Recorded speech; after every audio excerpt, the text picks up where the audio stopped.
ഈ PV Anwar MLA ജീവൻ പണയം വെച്ചുകൊണ്ടുള്ള ഒരു കളിയാണ് കേരളത്തിൽ കളിച്ചുകൊണ്ടിരിക്കുന്നത്. പരസ്പരം എല്ലാവരും സംസാരിച്ചു കൊണ്ടിരിക്കുന്നത് അത്തരം വിഷയങ്ങളാണ്. അദ്ദേഹം പുറത്തുവിടുന്ന ഓരോ കാര്യങ്ങളും വളരെ ഗൗരവമേറിക്കൊണ്ട് അദ്ദേഹത്തിന്റെ ജീവൻ പണയം വെച്ചുകൊണ്ടുള്ള ഒരു കളിയാണല്ലോ PV അൻവർ കളിച്ചുകൊണ്ടിരിക്കുന്നത് എന്ന് ജനങ്ങൾ ആശങ്കപ്പെട്ടുകൊണ്ടിരിക്കുകയാണ്. ഞാനിപ്പോ കുറച്ചു മുമ്പ് ഒരു വാർത്ത കണ്ടു, SP സുജിത് ദാസിന് സസ്പെൻഷൻ.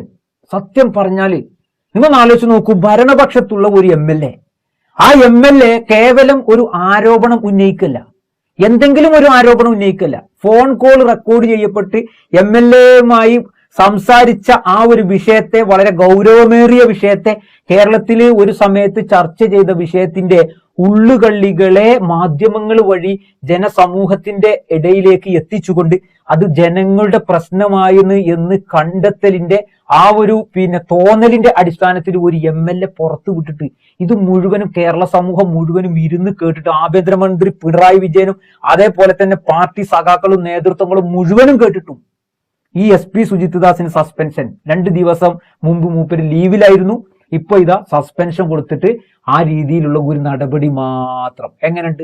ഭരണപക്ഷത്തുള്ള MLA അങ്ങനെ ആധികാരികമായിട്ട് പൊതുസമൂഹത്തിന്റെ മുമ്പിൽ കൊണ്ടുവന്ന ആ ശബ്ദരേഖ കേട്ട് അത് അദ്ദേഹമാണ് എന്ന് 2 ദിവസം കൊണ്ട് ഉറപ്പിച്ചു കഴിഞ്ഞാൽ ഇവർക്ക് തീരുമാനമെടുക്കാൻ കഴിയില്ലേ ഇയാൾക്കെതിരെ കേസ് രജിസ്റ്റർ ചെയ്തുകൊണ്ട് മാറ്റി നിർത്തിക്കൊണ്ട് പ്രതി ചേർത്തുകൊണ്ട് അന്വേഷണം ആരംഭിക്കാനുള്ള ആർജവം കാണിച്ചിട്ടില്ല എങ്കിൽ, ഇതൊക്കെ അയച്ചു വിടുകയാണെങ്കിൽ നാളെ PV അൻവർ MLAയുടെ അവസ്ഥ എന്തായിരിക്കും? നിങ്ങളൊന്ന് ആലോചിച്ച് നോക്കൂ. ഒരു ഭരണപക്ഷ MLA ഇടപെട്ട കേസിൽ ഇത്രയുള്ളോ നടപടി എന്ന് നമ്മൾ ചിന്തിച്ചു പോവുക. അല്ല, നമ്മൾ ഇങ്ങനത്തെ നടപടി മുന്നേയും കണ്ടിട്ടുണ്ട്. KM ബഷീറിന്റെ കൊലപാതകവുമായി ബന്ധപ്പെട്ട് ശ്രീറാം വെങ്കിട്ടരാമനുമായി ബന്ധപ്പെട്ടുള്ള ആ കാര്യത്തിൽ ഇപ്പൊ എന്താ സംഭവിച്ചത്? കുറച്ച് ദിവസം ലീവില്, അതേപോലെ തന്നെ കുറച്ച് സസ്പെൻഷൻ എന്ന് പറഞ്ഞതുപോലെ സുജിത് ദാസ് കുടുംബവും മൊത്തം ട്രിപ്പ് പോകും. അത് കഴിഞ്ഞ് വീണ്ടും അധികാരത്തിന്റെ മറ്റു സ്വാധീനങ്ങൾ ഉപയോഗിച്ചുകൊണ്ട് വീണ്ടും തിരിച്ചു വരും. അപ്പോഴേക്കും മറ്റുള്ളതൊക്കെ സെറ്റിൽമെന്റ് ചെയ്തുകൊണ്ട് ആ രീതിയിൽ മുന്നോട്ട് പോകും. ഇതൊക്കെ ആവർത്തിച്ചു കൊണ്ടിരിക്കുമ്പോ പക്ഷെ അതിനേക്കാൾ ഗൗരവമുള്ള ഈ വിഷയത്തിൽ ഇനി എന്താണ് സർക്കാരിന് ഈ ഒരു വലിയ രീതിയിലുള്ള നിയമ നടപടികൾ കൈക്കൊള്ളാൻ എന്ത് ബുദ്ധിമുട്ടാണ് ഈ വിഷയത്തിലുള്ളത് എന്നുള്ളതാണ്. PV അൻവറിന്റെ ഒപ്പം തന്നെ ഞെട്ടിച്ചു കളയുകയാണ് അദ്ദേഹം. കാരണം ഓരോ കാര്യങ്ങളും അദ്ദേഹം പൊതുസമൂഹത്തിന്റെ മുമ്പിൽ ഇങ്ങനെ കൊണ്ടുവന്ന് എന്താ പറയാ, തെളിവുകളോട് കൂടി, അതായത് ഈ പറയുന്ന ആളുകളുടെ വാക്കുകളെ പൊതുസമൂഹത്തിന്റെ മുമ്പിൽ വെച്ചുകൊണ്ടാണ് സംസാരിക്കുന്നത്. അതിന്റെ ഗൗരവം എത്രയെന്ന് നിങ്ങളൊന്ന് ആലോചിച്ച് നോക്കി. പ്രതിപക്ഷ പാർട്ടികൾ, ഇത് പ്രതിപക്ഷം ഭരണപക്ഷം എന്നുള്ളതല്ല, ഇത് ഈ രീതിയിൽ തന്നെ കൈകാര്യം ചെയ്യേണ്ട ഒന്നാ. പല ആളുകളും സംസാരിച്ച, പല ആളുകളും ആശങ്കപ്പെട്ട വിഷയത്തിൽ അതിലേക്ക് വിരൽ ചൂണ്ടുന്ന, അല്ല വിരൽ ചൂണ്ടല്ല, തോക്ക് ചൂണ്ടി നിൽക്കുകയാണ് അൻവർ. ശരിക്കും ആഭ്യന്തര വകുപ്പിനെയൊക്കെ ആ രീതിയിൽ തന്നെ നല്ല രീതിയിൽ തോക്ക് ചൂണ്ടിയിട്ട് ഇങ്ങനെ നിൽക്കുക. പക്ഷെ അദ്ദേഹത്തിന്റെ ജീവൻ പണയം വെച്ചുള്ള വലിയ കളിയാണ് അദ്ദേഹം കളിച്ചുകൊണ്ടിരിക്കുന്നത് എന്ന് പരസ്പരം എല്ലാവരും വീഡിയോ കോളിലും വണ്ടിയിൽ യാത്ര ചെയ്യുമ്പോഴും പരസ്പരം ഈ വിഷയം സംസാരിക്കുമ്പോൾ ഒരു ടോക്കിംഗ് അതാണ്, അൻവർ ജീവൻ പണയം വെച്ചുകൊണ്ടുള്ള ഒരു കളിയാ കളിക്കുന്നത് കേട്ടോ. പക്ഷെ ആളുകളുടെ മനസ്സിൽ അൻവറിനോട് വല്ലാത്തൊരു ഇഷ്ടം തോന്നി തുടങ്ങിയിട്ടുണ്ട് എന്ന് പറയാതിരിക്കാൻ നിർവാഹമില്ല. ഞാൻ ഇന്ന് സംസാരിച്ച ആളുകളോട് മുഴുവനും അവരുടെ അടുത്ത് നിന്ന് കിട്ടുന്ന ഫീഡ്ബാക്ക് അത്തരം രീതിയിലാണ്. മാത്രവുമല്ല, നിങ്ങൾ ആലോചിച്ച് നോക്കൂ, ADGP MR അജിത് കുമാറിന്റെ കൊട്ടാരം, കവടിയാർ കൊട്ടാരത്തിനേക്കാൾ അപ്പുറത്തേക്ക് കവടിയാറിൽ കൊട്ടാരം പണിഞ്ഞുകൊണ്ടിരിക്കുന്നു. 10 സെന്റ് ഭൂമി, അവിടെ വലിയ വിലയുള്ള, അവിടെ 10 സെന്റ് ഭൂമി ഈ അജിത് കുമാറിന്റെ പേരിൽ 12 സെന്റ് സഹോദരന്റെ പേരിൽ വാങ്ങിയിട്ട് 2000 സ്ക്വയർ ഫീറ്റുകളുടെ 3 ഗഡുക്കളായിട്ടുള്ള 3 ഘട്ടങ്ങളായിട്ടുള്ള തട്ടുകൾ ഉണ്ടാക്കിയിട്ട് ഏകദേശം 12,000 15,000 സ്ക്വയർ ഫീറ്റിൽ വലിയ ഒരു കൊട്ടാരം പണിഞ്ഞുകൊണ്ടിരിക്കുന്നു. കോടികളുടെ ആ രീതിയിലുള്ള നിർമ്മിതികൾ.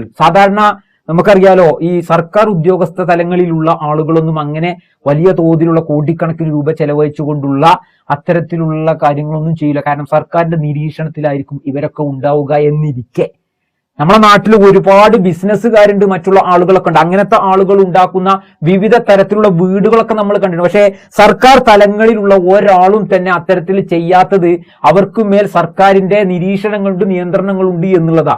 MR അജിത് കുമാറിന്റെ കൊട്ടാരം MA യൂസുഫ് അലിയുടെ ഹെലിപ്പാഡിന്റെ അടുത്താണ് എന്നൊക്കെ പറഞ്ഞുകൊണ്ട് അത്തരം ആരോപണങ്ങൾ ഉന്നയിച്ചുകൊണ്ട് ആണ് അൻവർ രംഗത്ത് വന്നത് പുതുതായിട്ട്. അതുപോലെ തന്നെ സോളാർ കേസ് അട്ടിമറിച്ചത് ഈ പറയുന്ന MR അജിത് കുമാർ ആണ് എന്ന് പറഞ്ഞുകൊണ്ടുള്ള മറ്റൊരു വാദം. മാത്രവുമല്ല, എടവണ്ണയിൽ ഒരു കേസിൽ നിരപരാധിയെ കുടുക്കിയ ഒരു ആരോപണം കൂടി ഈ അൻവർ പൊതുസമൂഹത്തിന്റെ മുമ്പിൽ, വാർത്താ മാധ്യമങ്ങൾക്ക് മുമ്പിൽ വെച്ചിട്ട് ഇങ്ങനെ വഴിവിട്ട ബന്ധങ്ങളിലൂടെയാണ് കോടിക്കണക്കിന് രൂപയുടെ, അതായത് MA യൂസുഫ് അലിയുടെ ഹെലിപ്പാഡിന്റെ അടുത്ത് കോടിക്കണക്കിന് രൂപ ചെലവഴിച്ചുകൊണ്ടുള്ള വലിയ കൊട്ടാരം നിർമ്മിക്കുന്നത് എന്നൊക്കെ പറഞ്ഞുകൊണ്ടുള്ള ആരോപണം അജിത് കുമാറിനെതിരെ PV അൻവർ ഓരോ കാര്യങ്ങളും സ്ക്വയർ ഫീറ്റിന്റെ എണ്ണം അടക്കം പറഞ്ഞുകൊണ്ട് അതിന്റെ കണക്കനുസരിച്ചുകൊണ്ട് ആരുടെ പേരിലൊക്കെയാണോ എന്നൊക്കെ പറഞ്ഞുകൊണ്ടുള്ള കുറെയൊക്കെ ആധികാരികമായ രീതിയിൽ തന്നെ പൊതുസമൂഹത്തിന്റെ മുമ്പിൽ ഇത്തരം വാദങ്ങൾ അൻവർ ഉന്നയിച്ചുകൊണ്ടിരിക്കുക.